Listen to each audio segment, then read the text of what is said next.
Moitas gracias, moi bo día a canto nos escoitan.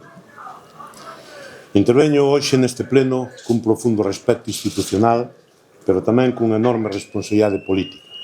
O que aquí se debate non é só unha moción de censura, é moito máis. É unha decisión que interpela directamente a ética pública, os valores democráticos e o respeto debido á vontade da cidadanía expresada nas urnas. Porque hai momentos na vida política dunha cidade que marcan un antes e un despois, e este, sin dúbida, é un deses. Este mandato estivo marcado por circunstancias extraordinarias, profundamente duras no humano e tamén no político. Lugo perdeu a 3 persoas comprometidas co servicio público. As súas ausencias deixaron unha pegada imborrable neste goberno e en toda a cidade. Pretender converter esa dor nunha oportunidade política non só carece de legitimidade, senón que resulta moralmente reprobable, porque esta moción construíese precisamente sobre a ausencia e sobre a dor, e iso define xa desde a súa origen a natureza desa operación. O Partido Popular viu nesta traxedia unha oportunidade para acadar por vías indirectas o poder que a cidadanía non lle concedeu nas urnas. E concelleiros e concelleiras, non é política en mayúsculas, chámase oportunismo. É utilizar o máis sensible, o máis humano, como ferramenta de cálculo político. E Lugo, créanme, non merece eso. En segundo lugar, esta moción justifícase sobre unha mentira. Escoitamos reiteradamente, acabamos de facer, que Lugo está paralizado, que a cidade non avanza. Pero esta afirmación cae polo seu propio peso cando se contrasta coa realidade. Lugo leva anos experimentando unha transformación profunda. Medramos en actividade económica, gañamos en poboación, dinamizamos a vida social e cultural e melloramos de forma notable a calidade de vida dos veciños e veciñas. Estamos a desenvolver proxectos estratégicos, a modernizar a cidade, a poñer en valor o noso patrimonio, a construir un modelo urbano máis sostible, máis inclusivo e máis ambicioso.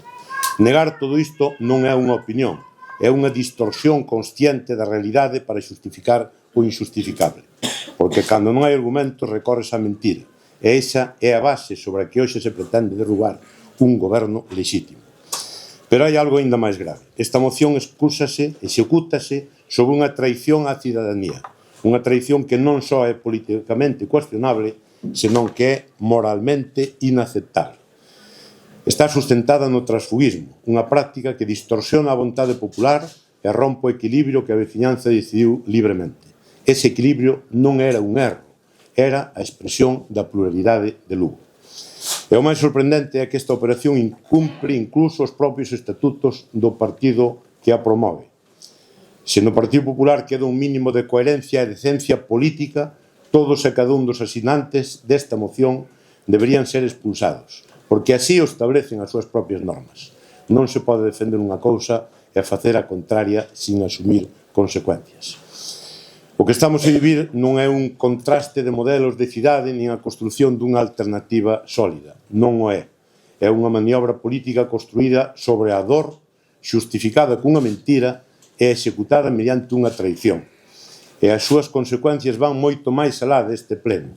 Xeran desconfianza, fracturan a convivencia, debilitan as institucións. Porque cando a cidadanía percibe que a política se move á marxe do que ela decidiu, o que se resiste é a propia democracia. Pero Lugo saberá xulgar, Lugo saberá lembrar. Estou convencido de que a cidadanía responderá dentro dun ano nas urnas con firmeza e con dignidade. Teñan por seguro de que o atentado á vontade popular que están a punto de cometer hoxe neste salón de plenos é sin ningunha dúbida o principio do fin político de quen a promove e de quen a apoia. Miren, a maioría das cousas nesta vida son afortunadamente ou desgraciadamente pasaxeiras. O éxito, a fama, o poder. O que permanece, o que non muda, son os valores e a integridade. Neste sentido, cada un de vostedes quedará marcado para sempre por esta felonía ante a historia e ante os nosos veciños e veciñas. Lugo, e xa remato, non precisa máis confrontación ni máis ruído. Precisa estabilidade, proxecto, compromiso coa súa xente. Precisa todo o contrario do que aquí se está propoñendo. Precisa seguir avanzando en crecemento económico, en cohesión social, en servicios públicos, en calidade de vida, que é exactamente todo polo que desde agora vamos a seguir traballando. Moitas gracias.